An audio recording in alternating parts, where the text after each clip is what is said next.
Hello again, it's Noob, and today we have something quite interesting, a lock picking video sponsored by a lock brand, Prolox. By sponsored I mean they just gave me the cylinder, no money has exchanged hands, there's no script or expectation for me to pick it or make a video or anything really, but they did send me this lock, and I think that's incredibly brave of them.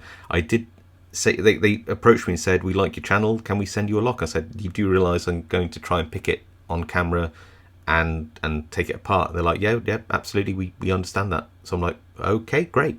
So I'm not out here to pick this in 10 seconds and embarrass them. That's not my intention.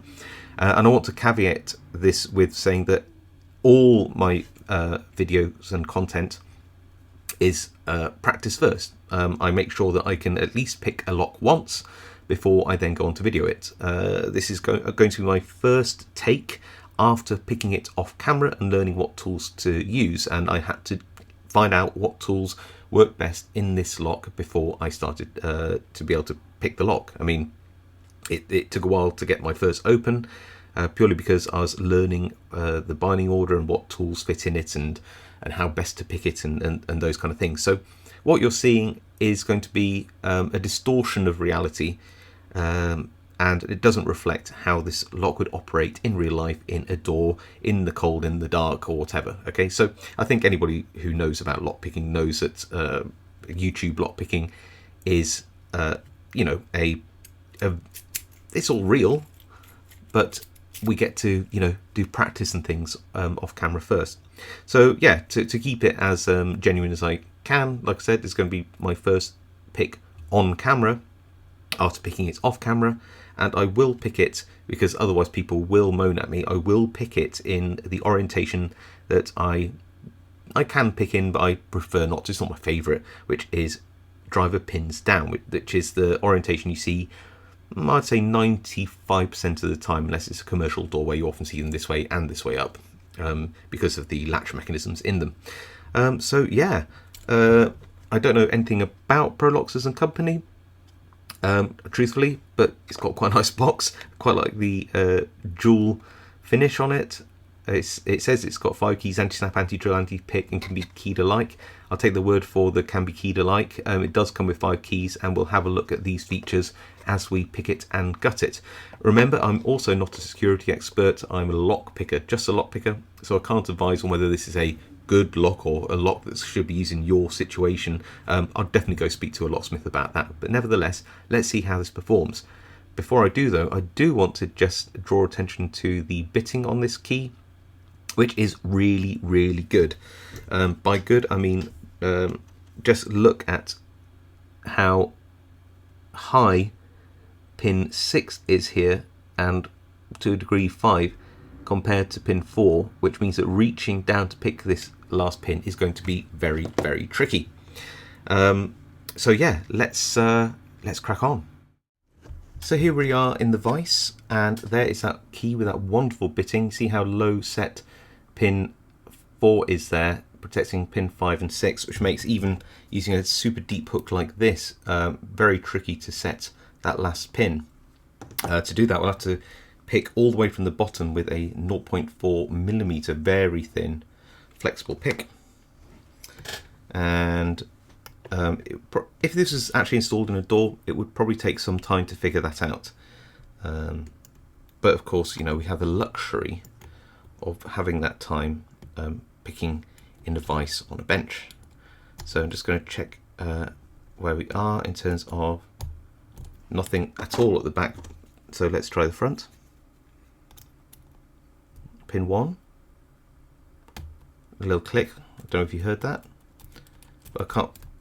Other pins are a bit rattly and springy, so clearly not going to be those. Let's go to the back again, and we're trying to find the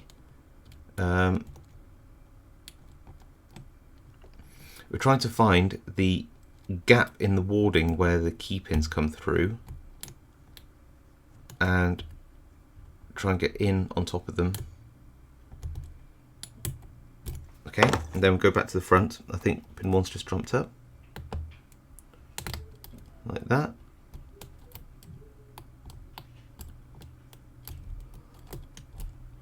Good, which means we can go back to the back again.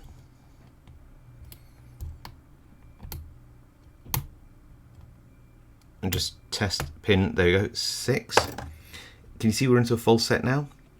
Which means that we can check out other pins gently. So this is pin 3, I can feel. And we are open. There we go. So let's take this out of the vise and we'll see what is inside the best we can. And the noise outside is getting a lot worse. I really hope that you don't hear that on camera too badly. But what we have here is my pinning tray. And what I'll do is I'll just turn this round to that position, put in my follower, which I hope goes in. Yes, it does, which means I should be able to pull the core out like this and rest that in here. There we go. And then put in a front follower, if it will fit. I hope it does. If it doesn't, it'll make things a bit more awkward, but it does. And then take this little shoe out, and looks like there's probably an extension piece so it can reach up to the cam there, but we'll take that. Okay, so let's just rest that here and come to the front. Let's move, so I move it over there. Right, here we go. So got my pinning tweezers. Let's have a look on the inside. So, oh, okay, so a steel anti-drill key pin, 2 anti-drill bars which came out here and here, so that's to protect the core from a drill attack. Then I think the rest might be brass. Let me have a look. Yeah, all the rest of the key pins are brass, all standard pins, so no serrations or spools or anything on those. It all seems standard, which is pretty typical. You see the anti-snap cut through there. That's so if somebody tries to snap the lock cylinder at its weakest point, it'll actually break away here, and it will leave 3 pins in the lock at the break point, which is pretty good. Now, I definitely felt some spools. It felt a bit gritty inside, so I might expect maybe spools and something else. Hard to say. But let's have a look at what we get. So, gently turn that around, grab the first pin. Oh, it's just slid out, but we'll get it. Ah, there it is. Oh, that's a spring. Come on, you. There we go. Okay, so pin 1 was standard. It's a standard pin, so it's not a security pin. Pin 2 is, keeps getting trapped up in here. Come here. There we go. Also standard.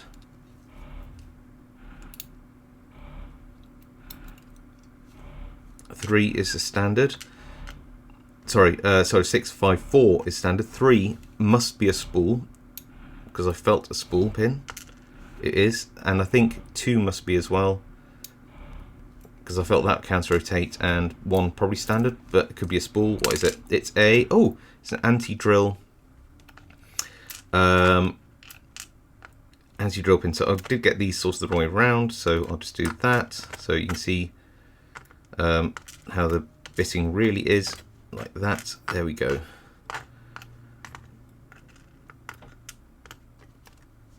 And then all the springs in there are just going to be brass like that, I believe. But let's see if we can just take this follower out and tip them out and see. Yep, they're all brass. And then you can also see, because this little filler, this inserts make it look a bit nicer, has come out, and it exposes just how much of that lock is cut away, and that'll match the cutaway in here as well. So once that's inserted, I should do it on the outside so you can see it'll all align, and that's where the front of the lock would break away. Somebody tried to attack it via a snapping attack. So pretty cool. So let me just show you those pins up a bit close. Those pins, the spools are quite nice, very spooly, lots of counter rotation on those. There is something there, that last pin, which is quite cool. I didn't notice, but now I have. And that must be an anti-bump feature. And this is, look, a little step on that last pin. Why is that an anti-bump feature? Well, if I look in the core, I just see there's a little ledge in there too. And that means that this pin, this last pin, will just hang at the top. It won't go all the way down. So if I chose the next shortest key pin, maybe this one, you'll see this, it will drop down a lot lower despite being longer. And that means that, and there are a few other companies who do something similar, but that means that this pin won't rest on at the bottom of the warding here. You can probably see it actually, that if I move that, you'll see it doesn't rest on the warding. If I put this other key pin in again at the front so you can see it a bit better, you'll see that this one does rest on the warding. That means if you're using a bump key or something similar, then it's going to be a lot harder for somebody to bump that lock. So let me put that in the front so you can see that a bit easier. Can you see that? Just hanging up there. It's not touching the warding. So yeah, that's definitely an anti-bump feature, and that's kind of cool. Doesn't affect the picking, although saying that, I imagine that little step might act as an overset trap in its own way. If you overset that, it might act a little bit like a spool pin, but I don't think that is its intention. So, what do I think? Well, first of all, thank you to Prolox for sending this to me. I mean, it does actually have the 5 keys. It does have anti-snap. It does have anti-drill features with the steel pins and the little rods. I don't know if there's anything in the... Oh, it's actually an anti-drill bar at the front here as well to protect the driver pins. Anti-pick. It does have some spool pins, which is relatively standard, but the thing which made this incredibly difficult was the bitting here and the binding order. It just meant that pin 4 was incredibly easy to overset and therefore very hard to pick pin 6 in particular, unless you have figured out what tools you need in advance to pick a bitting like this. So I had to pick from the bottom of the keyway, the very thin pick, to get it. Once I knew that, it was relatively easy, but I have the luxury of time on my hands to practice and learn a lock like this before I film it. So you have to bear that in mind. So yeah, I mean, I'm not a security expert, I'm a lock picker, but I have to say that in general, this lock was quite a tough pick, mostly because it had a really nice bitting. Anyway, hope you enjoyed that video. If you do, then leave a like. If you have any comments, leave a comment below. If you like content like this and wish to subscribe, then please subscribe. And if you want more lock companies to send me locks like this, which I think is really quite brave of them, then please do comment below your thanks to Prolox for sending me this, because like I said, I think that's actually, you know, pretty brave of them to do that. So I really appreciate it. All right, thank you for watching. I'll see you next time.